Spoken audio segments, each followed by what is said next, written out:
Good morning. Thanks, Mike, for joining us. How are you doing today? Doing great. Absolutely glad to be here with you guys. It's an awesome turnout you guys have. It is a great turnout. So what would you add? What else, before we dive into the questions, would you want the audience to know about you? I'm just a regular guy. I mean, I don't remember a day in my life where I wasn't involved in sports. I remember being a kid, 9 years old, and there's a local flyer, and I grew up in Nashville, and for a 14 under basketball team. I'm 9 years old, and I'm thinking, hey, I'm under 14, I qualify for that. And it was mainly for 12 to 14-year-old kids, but somehow I talked my way on. Of course, the smallest kid on the team, and from that day forward, there's not a day I haven't been involved in sports, and I wouldn't change it for anything. So one of the things we talked about in preparation, and I do want to put it on the table just because of the historical significance for those sports fans and hockey fans, got a text yesterday that the NASCAR race, the 1980 Olympic team, said, let's start your engine. So when we think about on February 22nd, 1980, the Miracle on Ice, for those that saw it in person or even those that saw the movie Miracle on Ice, Al Michaels made the call. So you work with Al Michaels. So I want to just dive into your role with Sunday Night Football. Just talk to the audience a little bit about how you got there, and we're going to peel that open a little bit because that's where a lot of the process work that you do with your data lives. Sure. It's pretty impressive. Obviously, Al Michaels is an icon in the sports television world. Just experience he's had, and again, you talk about the Miracle on Ice 40 years ago this past weekend, and for FSU fans out there also, that same day was Mike Martin, the baseball coach at FSU. That was his first game as head coach on that exact same day on February 22nd, 1980. It's just funny how the sports world, different things kind of evolve or tie together, just certain events.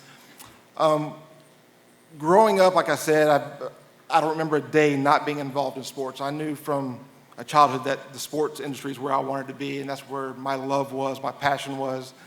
I played basketball in high school, and as you can tell, being candidly a 6-foot white guy, unless I was really, really good, it wasn't going to last very long. And so I knew I wanted to be involved in sports in some capacity. And so being in Nashville, the local hospitals, like Baptist Hospital, had an athletic training, sports medicine division, and I got really close with some of the guys there, and they turned me on to the athletic training programs and actually got me a scholarship at the time to Tennessee Tech University as an athletic trainer. Didn't really want to go to school there, but it was an opportunity to kind of be involved, gave me a scholarship, that sort of thing. And I'm not quite sure what it is now, but at the time you had to have 1,600 clinical hours as part of your certification. And I think I got to the 1,200 hour mark in my first semester as a freshman, and where I realized that this wasn't for me. And I ended up leaving school, and crazily I took 3 years off of school before I got back involved. I went to Middle Tennessee State University, got involved with their campus recreation program, and that's kind of where my true start happened. I was a supervisor for the campus recreation center, and just interacting with people, different people I've talked to that had been in the industry or had different paths along the way, kind of just opened my eyes to stuff that I didn't even recognize that were even available. It had been a lifelong dream of mine to be a Florida State student, to come to Florida State. That was like my life, my family. I have a lot of family in Pensacola, and ever since I was a little kid, Florida State was all that was just embedded in my brain, and that's where I wanted to be. And FSU being a big athletics program, a big university with a football, basketball, baseball programs, that was just a dream of mine. And from the second I got on campus, when I transferred to Florida State, I did anything and everything I could do to find a way to get involved. And you hear an Allie talk about how just people calling, just trying to get your name out there, get involved. I did a similar route where I just emailed people, and finally I got involved with the FSU varsity club and worked with them for a semester. And the gentleman, Brian Wade, who was the director at the time, he had, after that, my first semester, he left. At the time, the .com startups were a big deal, and he was going to be a part of the top 10 golf course .com website type of thing. And FSU actually asked me if I was interested in being the director of the varsity club, but I was still a student at the time. So when that happened, the timing was all for me to kind of get further involved. And they kind of introduced me to FSU athletics in terms of all the marketing, the sports information, that world. And that's when I got involved in sports information at FSU. I worked with football and baseball, and as a student, I did women's and men's tennis, volleyball, but anything I could do to just have my hands on and learn and be around the people that could teach me to further my career is what I got involved with. That's fantastic. And I know from there, ultimately, you had a chance to work the Olympics, and then you were doing Sunday Night Football, and then this is where where NBC basically hired you on to be full-time in, was that 2012 or 13, around that time frame? Yeah, it's funny. You always hear the term networking and interacting with people in your career field and where you want to go. Having worked at FSU for a long time, one of my best friends from college would run our scoreboards for us at the Civic Center or at Doak Campbell or at Dick Hauser. And he reached out to me one day in 2006 and said, hey, he works for a company that's called Sports Media Technology Corporation that's based out of Durham, North Carolina. And he's like, hey, we're taking over the NBC Sunday Night Football package. Would you be interested in being our football guy for that show? I was like, man, I never even crossed my mind. I mean, it's a monster opportunity, and I don't want to leave Florida. This is home for me. And the next thing I know, his boss called me, and his boss's boss called me, and they got wind of my resume. And they reached out to me and said, hey, we'd love for you to come be a part of what we're doing for NBC Sunday Night Football. And what Sports Media Technology Corporation was, they're a technology company that have a lot of guys who are C++ majors, computer science. They're the computer guys behind everything. They generate the programs, the applications, the software that provides all the statistical software for sports television. People who do the yellow first down line, the virtual on the field, down and distance graphics, all that kind of stuff. This is what that company provides. And so I don't have a computer background. I'm not a computer science major. I wasn't any training in C++, programming, anything like that. They took my sports knowledge and my sports background from FSU and taught me the computer side of it, the technology side of it. So I got involved with them, and that company contracts out to all the networks, to CBS, Fox, NBC, at the time Speed Network and Versus that was around before they got gobbled up by the big boys. But that's where I got my initial hands-on with the television production. And I would work the Tour de France a couple of years. I did 3 years of the Stanley Cup Finals. And like they were mentioning, the Final Fours for CBS, college basketball, Super Bowls, Pro Bowls, the Kentucky Derby, the Triple Crown races. But in 2012, I worked the London Olympics on the beach volleyball venue, which was one of the most amazing experiences I could have ever had. And to give you a little story from me, and it was a kind of a hard experience, but a great experience at the same time. The company I worked, the sports media company I worked for, again, when NBC Sports was a client of ours, and they came to us and said, hey, we'd love for you to work the London Olympics with us if that's something you're interested in. And I was like, absolutely, let me see what I got to do to make that happen within my company. And they kind of frowned upon you working for clients, because that was still a client of the company. And of course, like most companies are, they say they want you to go through the steps of your immediate chains of command, to ask for permission to do things, or hey, if you need whatever you want to do, go through the proper steps. And I felt that I was doing that because my immediate chain of command at the time was a really close friend of mine. And he was like, hey, let me ask basically the owner of the company if that's okay, and we'll approve that for you, and we'll see if we can make that happen, because that's an awesome opportunity. And a couple months went by, a few more months went by, no straight answer, and I was actually in New Orleans working the Final Four in 2012, and my boss at the time said, hey, go ahead, go work the London Olympics, submit vacation time, so if any of our account managers need you for anything, we can say that you're on vacation. So I'm feeling great about it. Here's an opportunity for me to go work the London Olympics with NBC. Fast forward, I'm over in London 2 weeks in to a 3-week stint in London. I get an email from my boss saying, hey, Gerard, who's the owner of the company at the time, is really upset that you're over in London. I'm thinking to myself, I thought we got all this cleared away. This is something, we went through the proper steps to get this taken care of. On the Friday back from London, I'm supposed to leave the next day to go. I take that back. This was Saturday. I was supposed to leave that morning to go to Pittsburgh to start our Sunday night football season. And my boss called me and said, hey, don't get on your flight. You're going to receive a phone call soon. I'm like, okay. I said, but I've got to be at the airport in an hour and a half. He said, don't get on that flight. And come to find out, they unfortunately fired me on the spot for working the London Olympics for NBC Sports, and then keep going forward. 3 games in the football season, Al Michaels, during the commercial break, started chirping. It's like, hey, why am I not getting my information as fast as I was? Why am I not getting my stats and my prompters are updated and the information in my ear? Why am I not getting that anymore the way I was for the last 6 years? He said, well, Michael Morrell's no longer with us. And he was like, well, what happened? And they told him the story. Next thing I know, this story is trickling up the ladder at NBC Sports, up to Dick Ebersol at the time, who was the chairman and CEO of NBC Sports. And they obviously weren't too happy about the situation. They approached me, asked me the story, and I had documents and emails of what the back and forth happened. And from that day forward, NBC Sports came to me and said, hey, well, you're going to work for us now.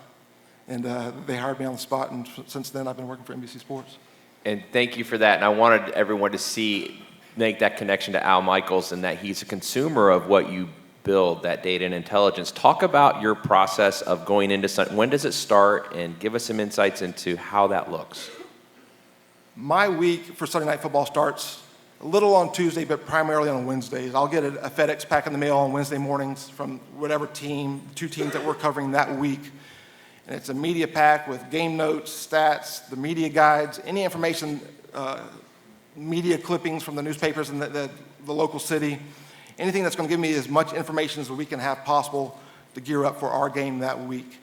And then at that point, we start deciphering through the information, getting great note ideas, statistical ideas, and at the same time, usually on Wednesdays or Thursday mornings, I'll get a big data email packet file from either the LIA Sports Bureau, that's based out of New York, or the Stats Inc., and that file I take and generate it into a database of statistical information that's got the player bio information, your height, weights, where your hometown from, where you went to school, your season stats, your career stats, all that information is in the media packet.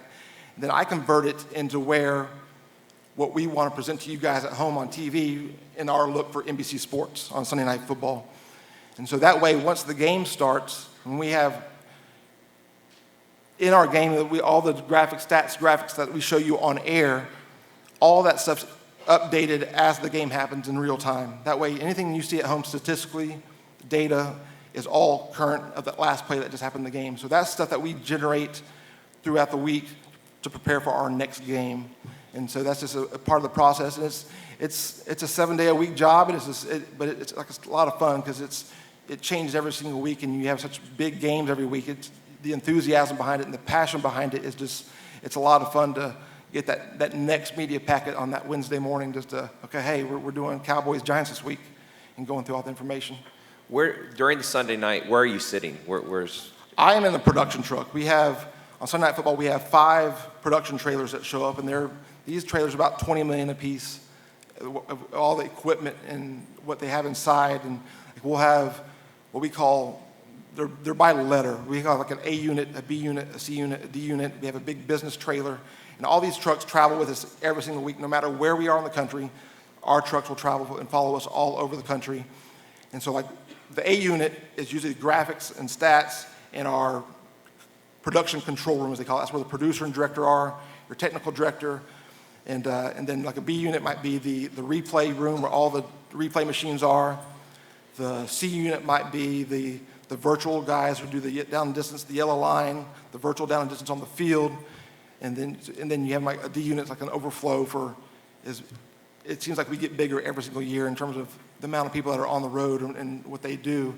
But so I'm in the production unit in the graphics room. And so on any given week, we'll have probably 5 of us in the production trailer on Fridays and Saturdays gearing up. So most of us travel out on Thursdays for a Sunday night game. We have a full set day on Friday, full setup day on Saturday, where we're building all of our graphics. We're hooking up to the stadium, setting up the cameras, hooking up to the scoreboard data for the stadium. Anything that's related to our show that we have to do with the stadium, that's what we do. And then come Sunday morning, we'll have some local hires that we bring in, or some people that are just game day only responsibilities. And we can have as much, we go from about 5 people in our production room on Friday and Saturday to 16 on game day. It just grows, and it's a massive amount of people. And our whole crew is probably 125 people total. And it's about, I don't know people-wise, but in terms of production-wise, it's about double the size of what Monday Night Football is, which is still crazy to me that we're still a monster show to that caliber. And a lot of it's due to our producer, Fred Godelli. He's been in the business for a long time, and if any of you guys have watched some of the ESPN 30 for 30s, they had the Elway to Marino 30 for 30, talk about the draft process in 1983. He was a young 20-something stage manager at the time. So he goes back now 37 years, whatever it is now. But he's one of those guys that's been with the NFL for so long, and just the amount of stories, if you could sit and listen to him talk, you feel like you learn something new every day from him. It's pretty amazing. In the theme of stories, you talk about you build your graphics ahead of time, but you also mentioned something I think is really important that we want to gain some more insights, that this real-time data, that the stories could change during the game. Absolutely. Do you have a headset on? What's the communication like? How do you manage your data? Yeah, like I said, going into the games, when we talk about our setup days on Friday and Saturday, we're building graphics for that game that will prepare us for any scenario possible. And we have probably about 1,500 to 2,000 graphics that we can show for any game. It doesn't matter who's playing, whatever the storyline that the game generates, we have that ability to tell that storyline for you guys. Then we'll build around 300 graphics for that game specific that prepares you for anything happens. If we have any Pittsburgh Steelers fans in here, like this year we ran a story where Big Ben's out, Mason Crosby goes out, they bring a guy in called Duck Hodges, who nobody knows who he is, from Stanford University. You got to be prepared for any scenario like that happens in the middle of the game, so you can tell a story about that player, or whatever storyline that the game itself steers you towards. You're prepared for any scenario. So you get that scenario where you're prepared for anything that happens. That way, when you get into Sunday night, you're not worried about, oh shoot, here comes this guy. What are we going to say, or how are we going to present this story to the audience at home? And that's a big deal. And like you're talking about the communication. I was able to bring my dad to a game back in 2009, in a Titans game, and he sat behind me. And after the game was over, he said, that was unbelievable. He goes, it's organized chaos is what it is. You've got 100 people all talking at once trying to accomplish the same goal of a great production. So in game, we're all on a headset where everybody's got their own responsibilities, and you're talking to a certain group. I'm on a headset with an official stats guy upstairs in the official stats booth. I've got a gentleman I'm on a headset who's with Al Michael Spotter, sitting right next to Al, feeding him note cards during the game. And my responsibility, once the game starts, I turn into a play-by-play guy. I call everything that happens as it happens, and I'm inputting it into a stats database at the same time. That way, like I said earlier, everything that we do is real time. So all those career stats that you see, some random weird custom stat that you see that we happen to build over the weekend, all that's accurate at that very last play. So I might call a Marshawn Lynch run to the left for 7 yards. Now he's got 10 carries for 32 yards. We're playing 3rd and 3. Next pass, Russell Wilson's passing to now going to be Greg Olsen for 8 yards. Russell Wilson's now 20 of 22, 300 yards, 4 touchdowns. You're just rattling this stuff off just constantly for 4 straight hours. And the communication is awesome. It's a lot of fun. You don't have the luxury of being, oh, let me wait for that replay. I need to see what that is. You've got to do it on the fly, because usually, like I said, within 2 to 3 seconds, I've got the play in that just happened. That way, all the stats are updated. They can call up any graphic they want in our package, and it's all current of that last play. And a big thing is you learn, where you have to know the rules of the game. You have to know the flow of the game. You build yourself up going into the game, where you learn tendencies of each team. You know, okay, hey, they're in a 3-wide formation. I know so-and-so is going to be on the left side 90% of the time, or so-and-so is going to be on the right side of the plate 80% of the time. So when it happens, you know what you're looking at. That way you can input the play and keep it going for Al Michaels and Chris Collinsworth. We have interactive stat prompters in front of both Al and Chris. our sideline producer, our producer, Fred Godelli, in our graphics room, so everybody has access to the same information. So whenever they say, hey, that pass went for 20 yards, now Peyton Manning's got 40,000 for his career, like, how did you know that so fast? They have an interactive touchscreen where they can pull up basically a depth chart and push on a player, and all these stats are right there in front of them of that last play. But you're calling out the game as it goes. Everything's 100 miles an hour. It makes you talk fast. It makes me talk fast now in my daily life, unfortunately. But it's a constant communication, 100 miles an hour, but it's a blast. That's fantastic. So I want to maybe back up a little bit, just in terms of, because you talked about tendencies, having to know the game.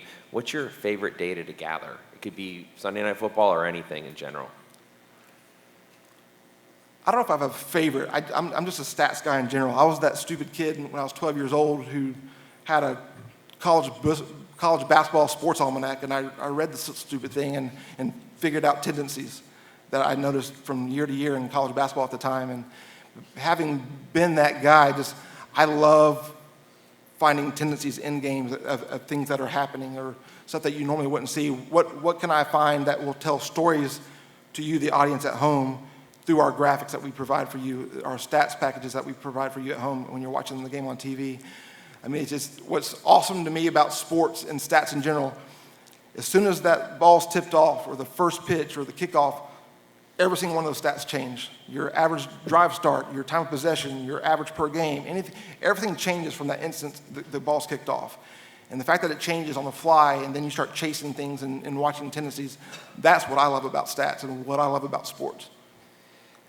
And I want to just extend that even further. So how does those visualizations, that data, those statistics play into storytelling? Well, a lot of it is, I mean, obviously people get dialed in on records or career achievements. But when you have a storyline, or if a team's struggling, or if a team's having a lot of success in certain areas, or have a tendencies to, they run the ball a lot on second down, or they like to run on first down as opposed to, I think they said, going into this year's Super Bowl with San Francisco, I think they ran the ball on the first play of the game 18 times this season. So tendencies like that, I mean, stuff that you just pick up on, or something silly like if you win the coin toss, 90% of the time they're deferring. I mean, just little things along the line that you can tell fun stories with that generate for the viewer is a lot of fun to keep in touch with. And do you find yourself trying to anticipate the next play or what's going to happen so that you can be that fast? You try to anticipate it, and a lot of it's obviously for the production purposes, but a lot of it we do it just for fun. Like, we'll be talking on the headset, we'll do like little prop bets in the game with some of the people we're on headset with, that we like to say, hey, try to guess what's going to happen. Okay, they're going to run a toss left here on 3rd and 3, or they're going to do play action, or like one of the gentlemen I'm on headset with, George, he and I have been working together for 15 years now, calling games with Al, and we do, like I said, we do prop bets every game. We'll do probably 15 to 20 prop bets just amongst ourselves, and where we'll go through the game ahead of time and say, hey, basically find out stuff we're going to happen. It's just going to be, is so-and-so going to throw for over 275 and a half yards? Is he going to have 67 and a half rushing yards? And we alternate who picks what, but it's stuff that it makes it fun for us behind the scenes, along with the game, to keep track of what's going on. We'll do stuff, not to ramble off too much, but we have these stupid little games that we play, and one of them we call it symmetry. So if a player runs the ball, catches the ball, whatever, but lands on the yard line that represents his jersey number, we call that symmetry. So if running back number 23 carries the ball for 3 yards on the first play of the game, for 3 yards, that's symmetry. That's one of our little fun stuff, but there's so much going on in the game, and that's stuff that we like to do to kind of make it a little more fun to us on the side. Again, fantastic. And just for the audience, start thinking about your questions. We'll open it up to you guys in a few minutes. So you talked about the pregame, the prep package. You get the data. What tool do you put your data into? The software that I use, the program is generic. It's called QBStat. That's the program that we use that manages our databases of the rosters, the season stats, the career stats, and then we'll build stuff during the game or during the weekend, and we call them custom stats. So it might be Tony Romo's career versus the Giants, or it might be Eli Manning in the month of November, anything like that that the information is generated that we can build off of.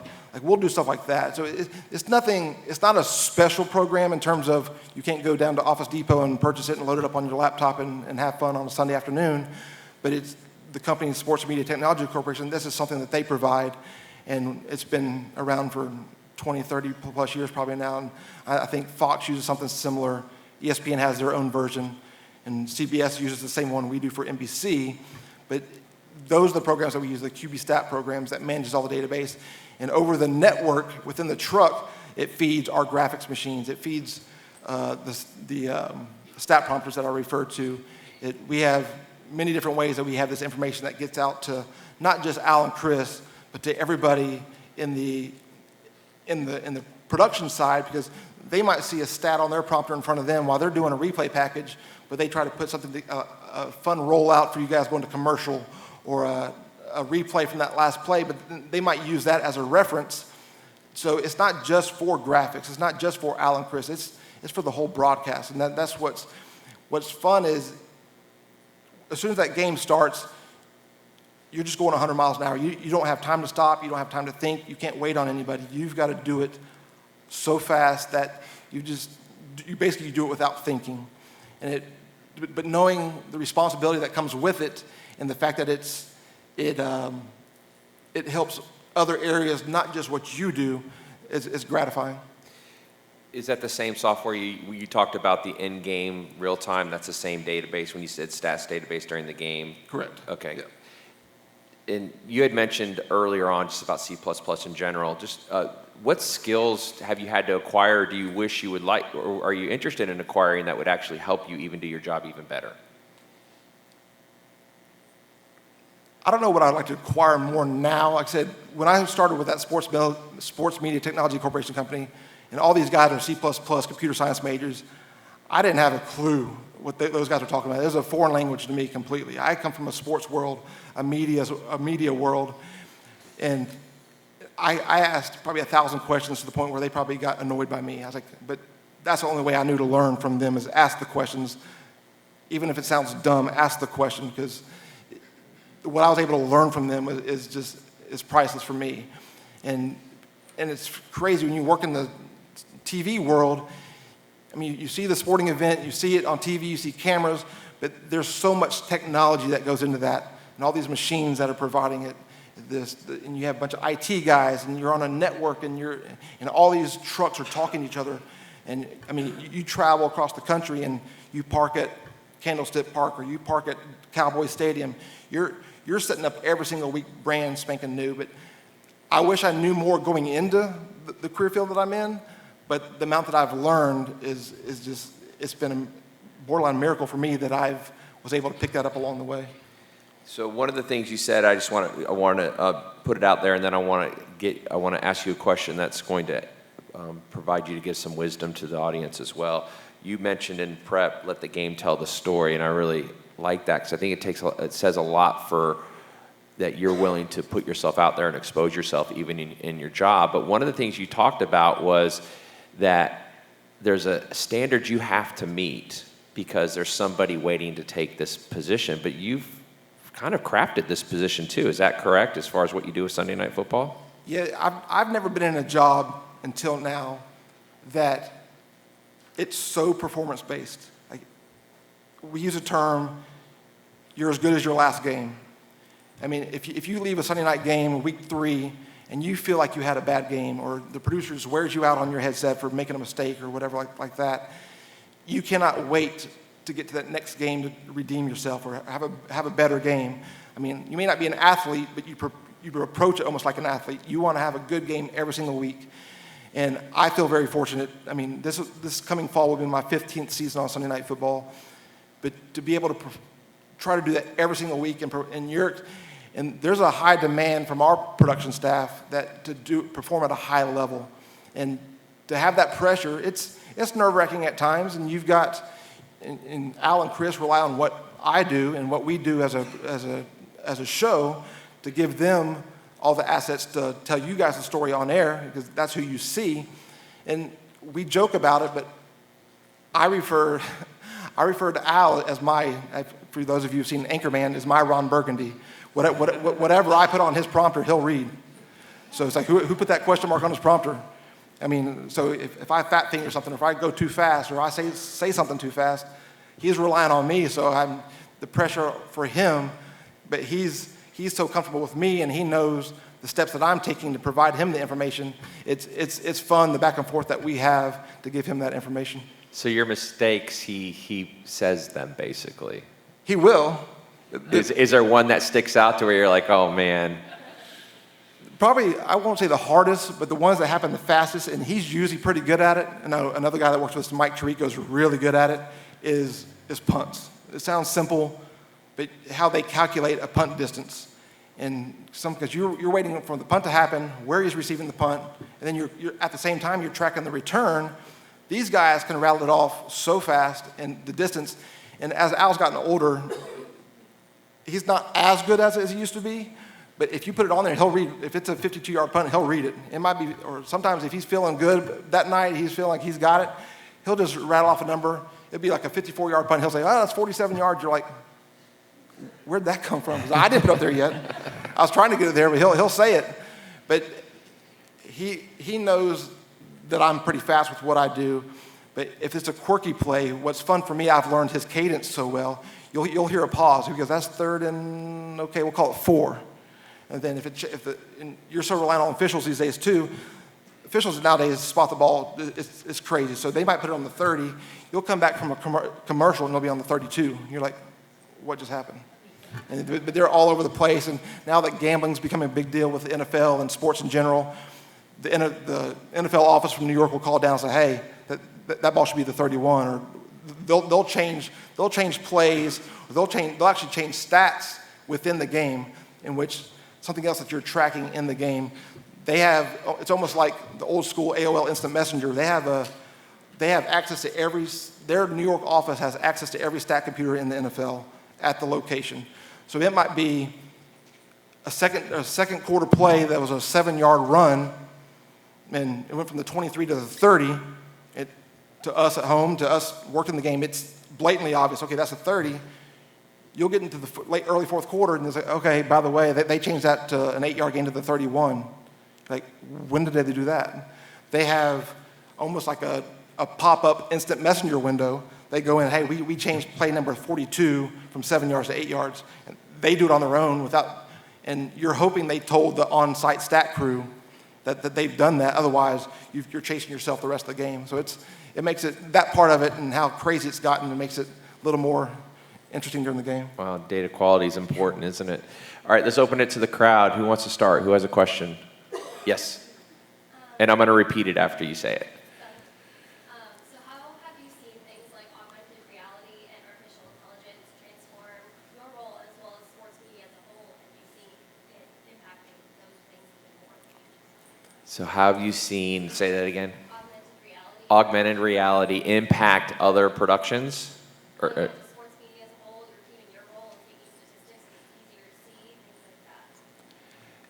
Probably the biggest thing, I'm not sure this is quite where you're going with this, is a lot of things, if you're watching NFL games at home on Sunday, the biggest thing that you've seen nowadays is the next-gen stats, as they call it. It'll be a sponsored element by AWS. And for us, it's a big deal because AWS will pay us $25 million a season, hoping that we get 2 elements on air that show their AWS brand, but the next-gen stats. And it is changing the game in terms of what you have access to, because we'll have, like, every player has pretty much like a GPS chip in their shoulder pads. So whenever you see, hey, a player ran 84 yards on this play, but he only went 7 in terms of actual football yardage, that's how they track that. Whenever you see, like, the player tracers on the field, whenever you see different stuff like that, that's how they're getting that information. And that's becoming more and more and relevant and they're telling stories that way. And it's fun, but it's not so much in college just yet because of the price that it costs and the access that most universities have across the board. But in the pro level, you're getting this information out there that way. If one team has it, the other team has it. So if you start trying to use that to track tendencies, or is it what teams like to do on 3rd down or on 1st down, if you've got about your team, somebody else has it as well.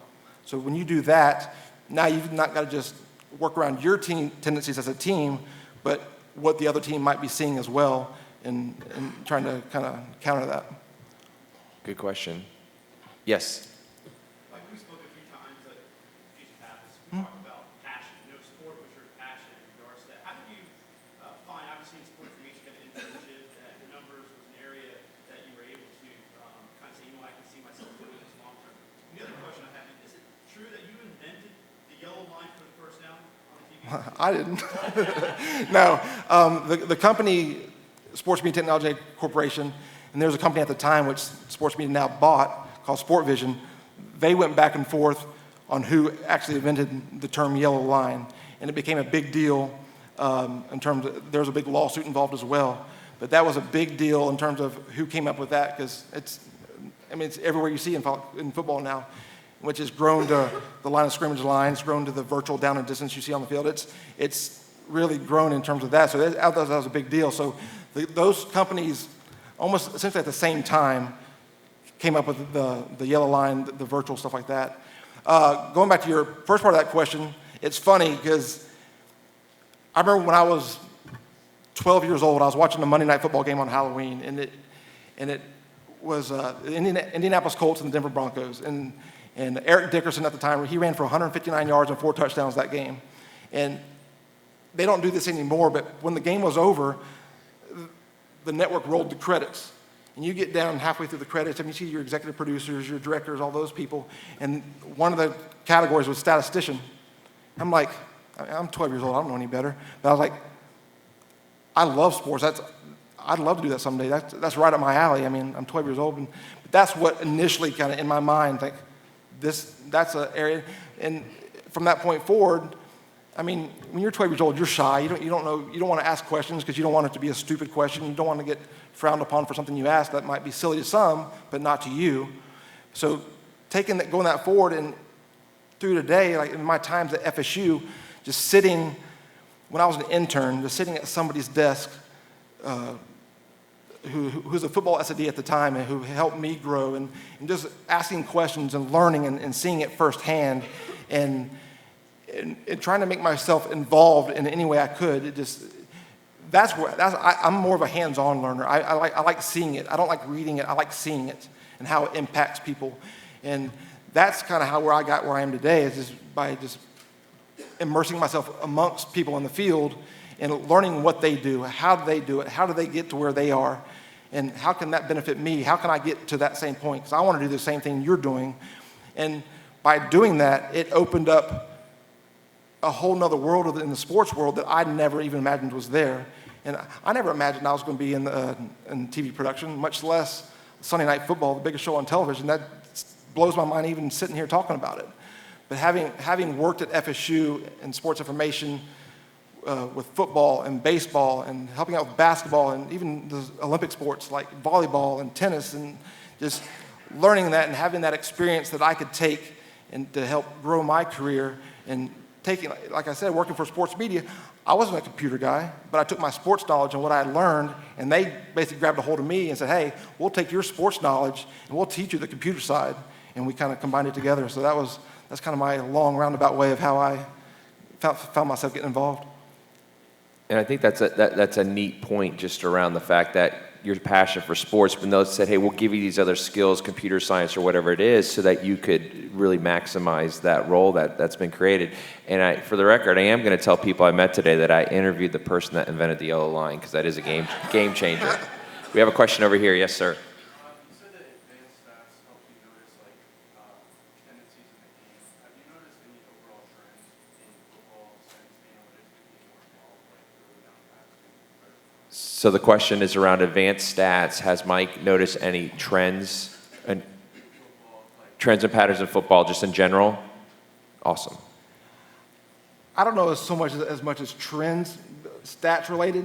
Just like I was saying before, on the pro level, if you've got your analytical data on your team of what you do, and coaches will tell you they have their analysts on staff, and college football staffs now are growing so big, not just your your special teams coach, not just your defensive coordinator, not just your offensive coordinator. They've got analysts down the line who are reviewing game tape, plugging it into their systems to try to basically learn their tendencies and say, hey, we tend to do this quite a bit.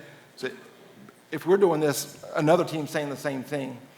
So again, you don't probably have that as much access at the college level because of the price that it costs to have all that information and the technology to do that. But at the pro level, it's so much more that if I've got this, because every game's on TV, somebody else has that information as well. So you don't see so much tendencies that way because it's more so the strategery behind it for players or teams trying to adjust and do things differently week to week to week, as opposed the biggest trends that you see differently is now, and you hear this quite a bit, is due to the concussions and the injuries. They're trying to change the game in terms of making kickoff safer, making certain plays safer, making the way you tackle safer. That's probably the biggest trends currently that's going on, but not so much from the analytics side of it like that because everybody has access to the same information. Aaron, can I take one more question? If it's quick, yeah. All right, quick. This side of the room? Yes, right over here, hand. Yes.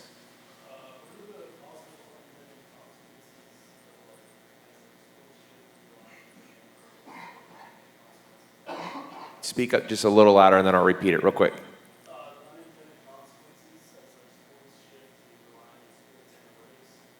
So what are the unintended consequences as sports shifts towards reliance on analytics? Solid question. I don't know what the consequences in the immediate is in terms of maybe from a stats based in terms of the teams or the production you see on the field. The biggest thing probably right now, and they're doing everything they can do to address it, is probably the gambling side. Is now gambling is becoming big in sports. You see the gambling apps you see are now that you got the XFL going on this spring, and on their scoreboard they'll have the over/under, they'll have the spread, and I think the people trying to use stats or use the data to benefit their gambling side of it is probably the biggest thing right now. I know the NFL is trying to get into it. I think the NFL wants to probably take probably 0.5%. I think is what their number is at the moment of what the gambling revenue is, which still you think 0.5%, that's nothing, but that's billions of dollars involved. So I think that's probably the biggest consequence right now is just the gambling aspect. Even the NFL already is adjusting to that in something simple like your game day credential. Like I know when we go to Kansas City, they make you have most, like in college and in most places, that you'll just have your normal paper credential. It says who you are, who you're associated with, that sort of thing, and got your name on it. That's it.